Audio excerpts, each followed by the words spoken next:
Perkenalkan, nama saya Marta Rarapati dengan NIM 230210004. Saya mahasiswa semester 3 dari program studi manajemen Fakultas Ilmu Sosial dan Humaniora Universitas Nusa Lontara Rote. Kepada dosen pengasuh mata kuliah manajemen operasi dan produksi Dr. Insinyur Jamin Habib, Magister Manajemen. Di video kali ini saya akan menjelaskan materi mengenai analisis penerapan manajemen operasi di usaha jasa toko safari dan warung nasi goreng. Hasil analisis saya didapat dari saya mewawancarai pemilik dari usaha-usaha tersebut. Di sini kita masuk dalam pokok pembahasan, yaitu yang pertama pengertian dan pemahaman dari MOP, yang kedua manfaat dari MOP, yang ketiga tujuan dari MOP, yang keempat profil usaha toko safari dan warung nasi goreng, yang kelima penerapan atau perencanaan MOP, yang keenam pengorganisasian MOP, yang ketujuh pengarahan MOP usaha, yang ke-8 pengendalian MOP, yang ke-9 pengawasan MOP, dan yang ke-10 analisis laba rugi toko safari dan warung nasi goreng, yang ke-11 lampiran pengambilan data di lokasi usaha. Jadi kita masuk dalam pengertian dan pemahaman MOP. Rencana operasional pemasaran yang mencakup strategi dan taktik pemasaran perusahaan untuk mencapai tujuan bisnis. Yang kedua, MOP merupakan kegiatan yang mengubah sumber daya organisasi, barang dan jasa dengan cara memanfaatkan fungsi-fungsi daripada manajemen. Yang ketiga, manajemen operasi dan produksi adalah suatu kegiatan atau proses pengelolaan segala aktivitas operasional dan produksi suatu organisasi serta sumber daya yang memiliki untuk mencapai tujuan organisasi maupun usaha. Kita masuk dalam manfaat dari manajemen operasi dan produksi. Yang pertama, meningkatkan kualitas produksi dan layanan. Yang kedua, meningkatkan efisiensi operasional. Yang ketiga, mengurangi biaya produksi dan risiko. Yang keempat, meningkatkan produktivitas dan kapasitas produksi. Yang kelima, mempermudah pengambilan keputusan. Yang keenam, adaptasi dengan perubahan pasar. Dan yang ketujuh, peningkatan kepuasan pelanggan. Tujuan dari MOP yang pertama, mengoptimal biaya produksi. Yang kedua, meningkatkan efisiensi operasional. Yang ketiga, memastikan kualitas produksi dan layanan. Yang keempat, memastikan produksi tempat dan waktu. Yang kelima, meningkatkan fleksibilitas dalam produksi. Yang keenam, meningkatkan daya saing perusahaan serta meningkatkan kepuasan pelanggan. Kita masuk dalam profil usaha toko safari. Yang pertama, jenis usaha itu usaha jasa toko safari. Sasaran pasar semua kalangan, lokasi Jalan Abri, produk layanan pengantaran, Rp 250.000, kursi sofa Rp 500.000, lemari makan Rp 750.000, kursi plastik Rp 60.000, TV Rp 1.500.000, mesin cuci Rp 2 juta, kasur besar dan mini 3 juta dan 400.000, rak piring 750.000, lemari pakaian mini 500.000, lemari pakaian besar 1 juta, freezer besar 3 juta, freezer mini 2 juta, kipas angin 250.000, bantal guling 100.000, kasur lipat 300.000. Profil usaha warung nasi goreng. Jenis usaha produksi nasi goreng, sasaran pasar semua kalangan, lokasi Utomo, menjual online atau mempromosi produk lewat online, melayani pengantaran online, melayani pesanan di tempat atau dibungkus, menjual di area warung. Harga barang 1 piring 45.000, pesanan bungkusan 1 mika 55.000, barang yang laku 10 mika dan 17 piring dalam per hari, melayani pesanan borongan 40 atau 50 mika dalam per hari tergantung permintaan pelanggan. Termasuk dalam penerapan MOP di toko safari. Yang pertama, perencanaan. Jumlah karyawan 7 pekerja, gaji 7 karyawan masing-masing 1.800.000 per bulan, gaji karyawan baru 800 per bulan tergantung lamanya bekerja. Jasa yang disediakan toko safari yaitu yang pertama, layanan pengantaran Rp 250.000, kursi sofa 500.000, lemari makan Rp 750.000, kursi plastik Rp 60.000, TV Rp 1.500.000, kasur besar Rp 3 juta, kasur mini Rp 400.000, mesin cuci 2 juta, rak piring 750.000, lemari pakaian 500.000, freezer besar Rp 3 juta, freezer mini Rp 2 juta, kipas angin Rp 250.000, bantal guling Rp 100.000, kasur lipat Rp 300.000. Kita masuk dalam biaya-biaya. Itu yang pertama, biaya gedung Rp 5 juta. Yang kedua, biaya transportasi Rp 400.000. Yang ketiga, biaya stok barang Rp 3 juta.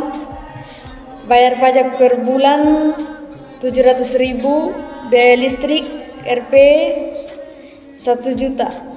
Penghasilan Rp 15 juta dalam per hari. Penghasilan per bulan 30 juta. Penghasilan per tahun 150 juta. Modal awal Rp 500 juta. Kita masuk dalam pengorganisasian. Owner atau usaha yaitu pemilik usaha, kasir usaha dan pengawasan usaha itu pemilik usaha juga. Pengantaran barang dan pengangkatan barang 2 orang karyawan laki-laki, penjaga barang 2 orang perempuan. Tugas untuk snack atau makanan 2 orang karyawan. Petugas pelaporan pelanggan 1 orang karyawan. Kita masuk dalam pengerahan usaha jasa toko safari. Yang pertama, owner bertugas menghandle perkembangan usaha dan peningkatan pendapatan. Yang kedua, kasir bertugas menerima dan mencatat pemasukan setiap kali pelanggan membeli barang. Yang ketiga, 2 orang karyawan bertugas mengantar barang berat jika ada pelanggan yang meminta untuk diantar dan bertanggung jawab mengurus alat transportasi. Yang keempat, 2 karyawan perempuan bertugas menjaga barang dan merapikan serta memeriksa barang-barang yang rusak dan menggantikan barang tersebut. Yang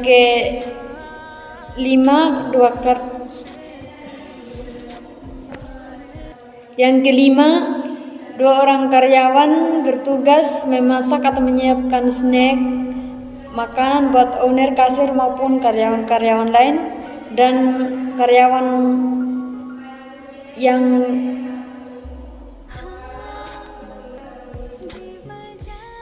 karyawan yang satu perempuan bertugas membawa barang ke kasir dan memberikan barang bagi pelanggan. Pengendalian usaha jasa toko safari. Yang pertama, owner harus mampu mengendalikan dan memastikan kegiatan ekonomi usaha berjalan dengan lancar sesuai dengan rencana yang ditetapkan untuk mencapai tujuan yang efektif dan efisien. Yang kedua, kasir. Kasir harus mampu mengendalikan dan menghandle tentang keuangan sehingga tidak ada yang tidak tercatat di setiap ada pelanggan yang datang. Yang berikut, karyawan pengantar barang harus mampu bertanggung jawab atas barang yang diantar sehingga tidak ada konflik atau kekurangan dari barang pelanggan tersebut sehingga mampu menjaga kestabilan alat transportasi dan proses usaha berjalan dengan baik.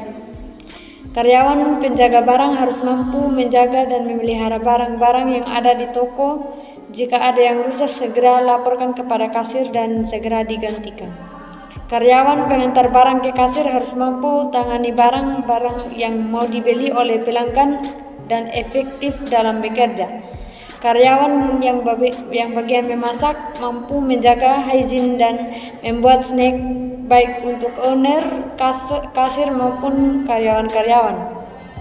Semua bagian dari usaha mampu bertanggung jawab sehingga usaha berjalan sesuai dengan apa yang direncanakan dan diharapkan dan menghasilkan keuntungan yang dapat memuaskan. Kita masuk dalam pengawasan usaha jasa toko safari. Owner harus mampu menangani masalah-masalah yang dihadapi dalam setiap proses usaha sehingga usaha direncanakan dapat mencapai tujuan dan memperoleh keuntungan yang baik. Kasir harus mampu mengatur dan menangani keuangan serta mencatat semua pengeluaran maupun pemasukan sehingga bisa memastikan keuntungan serta kerugian usaha jasa toko safari tersebut. Karyawan harus mampu mengikuti arahan dan tugas yang ditetapkan oleh owner atau pemilik usaha, menaati peraturan yang ditetapkan, mampu dalam manajemen waktu, tertib dan jujur dalam setiap tugas dan usaha. Terbuka dalam setiap masalah dengan pemilik usaha. Setiap usaha mencari jalan keluar bersama-sama. Karyawan harus mampu melayani pelanggan dengan ramah, baik, sopan, dan menjauhi risiko-risiko yang dapat merugikan usaha. Kita masuk dalam laporan rugi laba usaha jasa toko safari. Jumlah pendapatan Rp 167 juta, harga pokok bahan baku Rp 500 juta, biaya tenaga kerja langsung Rp 1.800.000, biaya overhead Rp 1.400.000, total HPP Rp 503.200.000, laba kotor Rp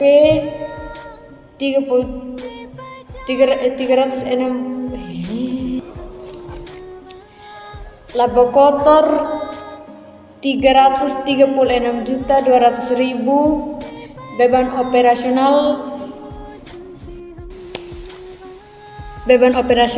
bayar pajak Rp 700.000, uang stok barang Rp 3 juta, total beban operasional Rp 3.700.000, laba bersih Rp 333.500.000. Kesimpulan usaha jasa toko safari. Jasa toko safari masih memerlukan potensi untuk terus berkembang dan meningkat. Jasa toko safari juga tetap menjaga kualitas jasa yang disediakan sehingga bisa menarik perhatian pelanggan. Tetap menjaga cara pelayan yang baik bagi para pelanggannya. Jasa toko safari masih memerlukan daya saing yang terjaga dengan usaha-usaha lain, masih memerlukan waktu untuk berkembang lebih baik lagi. Kita masuk dalam penerapan MOP di warung nasi goreng. Yang pertama, perencanaan. Jumlah pengerja 4 karyawan, 1 owner. Gaji karyawan per orang Rp 1.250.000 per bulan. Jadwal warung dibuka dan ditutup dari jam 7.00 pagi sampai jam 8.30 malam ditutup. Bahan baku per hari nasi putih 6 kg Rp 160.000, daging ayam 1/2 sama dengan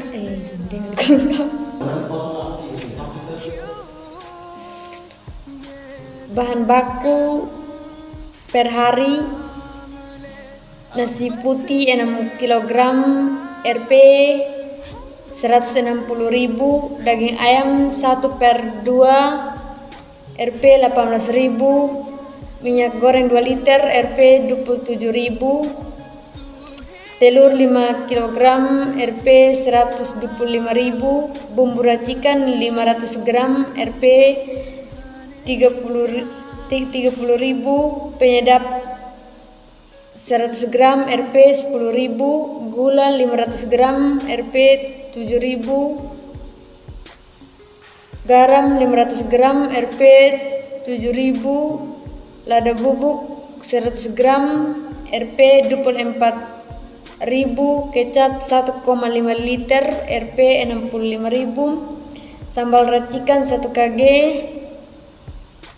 Rp 65.000, sayur sawi dan sayur kol Rp 10.000 tambah 5.000, bakso 1 kg Rp 50.000, sosis 40 kg Rp 40.000, bawang goreng 250 gram Rp 20.000, kerupuk 1 kg Rp 70.000, bahan acar Rp 30.000, ati ampela 1 kg Rp 14.000.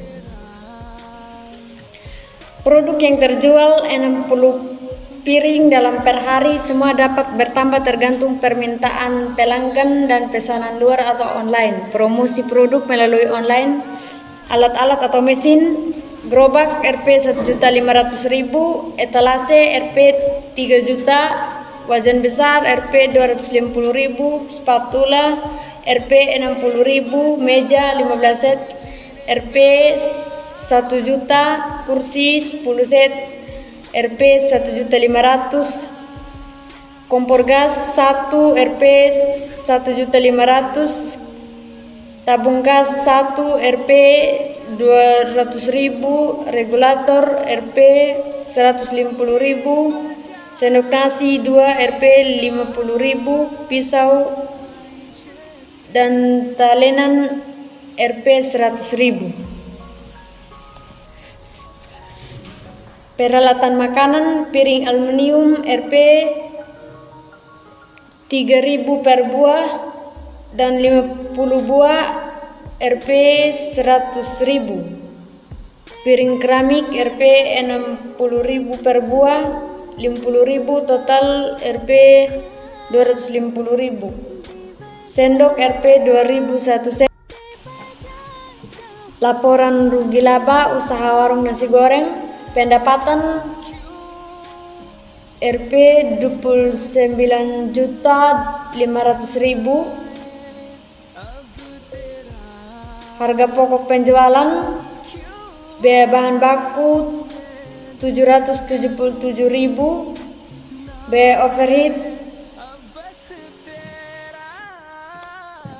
biaya overhead Rp 10.600.000, biaya tenaga kerja Rp 1.250.000, total HPP Rp 23.877.000, laba kotor Rp 5.633.000, beban operasional,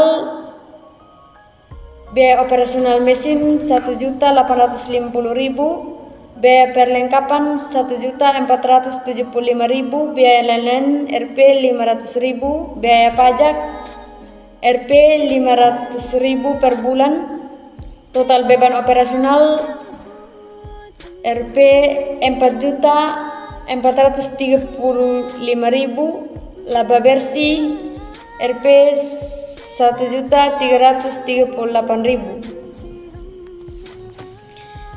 Termasuk dalam kesimpulan usaha warung nasi goreng. Usaha warung nasi goreng adalah peluang usaha bisnis yang menjanjikan dengan risiko yang relatif rendah asalkan dikelola dengan baik dan memiliki daya saing yang kuat. Warung nasi goreng bisa beroperasi kapan saja, baik di siang hari maupun di malam hari, sehingga cocok untuk pekerja yang ingin usaha sampingan atau yang ingin menargetkan pasar pelanggan malam. Warung nasi goreng bisa beroperasi kapan saja, baik di siang hari maupun di malam hari, sehingga cocok untuk pekerja yang ingin usaha sampingan atau ingin menargetkan pasar pelanggan malam.